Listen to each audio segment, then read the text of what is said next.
नमस्कार, यश रसोईमध्ये आज आपण बनवणार आहोत तिळगुळाची पापडी। तिळगुळ चिक्की देखील तुम्ही म्हणू शकता। अगदी झटपट बनणारी सोपी रेसिपी आहे। मी तुम्हाला इथे काही टिप्स सांगणार आहे जेणेकरून तुम्हाला देखील अगदी परफेक्ट अशी तिळगुळाची पापडी बनवता येईल, तीही अगदी मार्केटपेक्षाही छान। तर तीळ खाणं हिवाळ्यामध्ये शरीरासाठी खूप फायदेशीर ठरतं, कारण तीळ हे उष्ण असतात आणि कॅल्शियम युक्त असतात। चला तर मग रेसिपीला सुरुवात करूया। इथे मी पॅनमध्ये 1 वाटी तीळ घालत आहे। तीळ स्वच्छ असे निवडून मी इथे घेतलेले आहे, कारण काही खडे वगैरे असण्याची शक्यता असू शकते, त्यामुळे आपल्याला सगळ्यात पहिले तीळ स्वच्छ निवडून घ्यायचे आहे। मंद गॅसवर मीडियम गॅसवरच आपल्याला तीळ छान खरपूस भाजून घ्यायचे आहे। 5 ते 6 मिनिटात मीडियम गॅसवर आपले छान असे तीळ खरपूस इथे भाजून झालेले आहे। आपण आता हे तीळ दुसऱ्या भांड्यामध्ये ट्रान्सफर करूया। त्यानंतर पॅनमध्ये मी 1 वाटी गूळ घालत आहे। ज्या वाटीने मी तीळ घेतलेले आहेत त्याच वाटीने किसून घेतलेला गूळ मी घेतलेला आहे।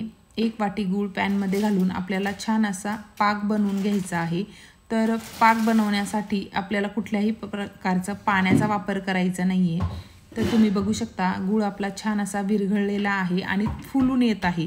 ज्या वेळेस आपला गूळ पगळल्यानंतर छान फुलून यायला लागतो, त्यावेळेस आपली पाक बनण्याची प्रोसेस ही पूर्ण झालेली असते। तर मीडियम गॅसवरच आपल्याला गूळ छान वितळून घ्यायचा आहे आणि गूळ छान फुलून आल्यानंतर आपल्याला टेस्ट करायचा आहे की पाक झालेला आहे की नाही। त्यासाठी मी प्लेटमध्ये पाणी घातलं आणि त्या पाण्यामध्ये पाकाचे काही थेंब घातले। पाकाची जेव्हा ताबडतोब गोळी होते आणि कडक अशी छान गोळी होते, त्यावेळेस आपला पाक झालेला असतो। जर पाकाची गोळी झाली नाही, पाक नरम राहिला, तर आपला पाक झालेला नाही असं समजायचं। तर गोळी आपली पाकाची झालेली आहे। त्यामध्ये भाजून घेतलेले तीळ घालून छान मिक्स करून घेतलं। पोळपाटाला तूप लावलं आणि सर्व मिश्रण मी इथे पोळपाटावर काढून घेतलेलं आहे। आपल्याला बेलण्याला देखील तूप लावून घ्यायचं आहे। शेंगदाणा चिक्की आपण डायरेक्ट लाटण्याने लाटून घेतो आणि ती छान लाटल्या जाते, पण तिळाची चिक्की जर आपण डायरेक्ट लाटण्याने लाटायला गेलो तर त्याला ती चिकटल्या जाते, कारण तीळ हे खूप बारीक असतात। त्यामुळे आपल्याला चमच्याच्या साहाय्याने पसरून घ्यायची आहे आणि नॉर्मल पसरून घेतल्यानंतर मग लाटण्याच्या साहाय्याने आपण चिक्की लाटून घेणार आहोत। तर अगदी सोप्या पद्धतीने झटपट ही चिक्की मी इथे लाटलेली आहे। अजिबात वेळ लागत नाही किंवा कुठल्याही प्रकारच्या अडीअडचणी येत नाही चिक्की लाटताना। त्याचं कारण की आपला पाक हा अगदी परफेक्ट बनलेला असतो। पाकाची गोळी होईल पाण्यात टाकल्यानंतर, म्हणजे त्यावेळेस आपला पाक झालेला असतो असं समजायचं। ही टिप्स नक्की फॉलो करा, म्हणजे तुमची चिक्की देखील अशीच एकदम परफेक्ट बनेल।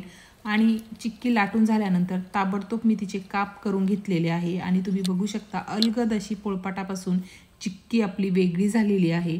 झटपट बनणारी ही रेसिपी तुम्ही देखील ट्राय करा। संक्रांत येत आहे, संक्रांतीला देखील तिळगुळ चिक्की नक्की बनवा।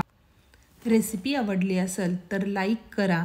तुमचं एक लाईक मला छान छान रेसिपी तुमच्यापर्यंत पोहोचवण्यासाठी खूप प्रोत्साहित करतं। आणि व्हिडिओ जास्तीत जास्त शेअर करा। माझ्या चॅनलवर जर तुम्ही नवीन असाल तर सबस्क्राईब करून शेजारील बेल आयकॉन प्रेस करा, म्हणजे अशाच नवनवीन छान छान सोप्या पद्धतीने रेसिपी तुम्हाला शिकायला मिळतील। चला तर मग भेटूया पुन्हा एकदा अशाच एका नवीन आणि छानशा रेसिपीसोबत। तोपर्यंत सगळ्यांना नमस्कार।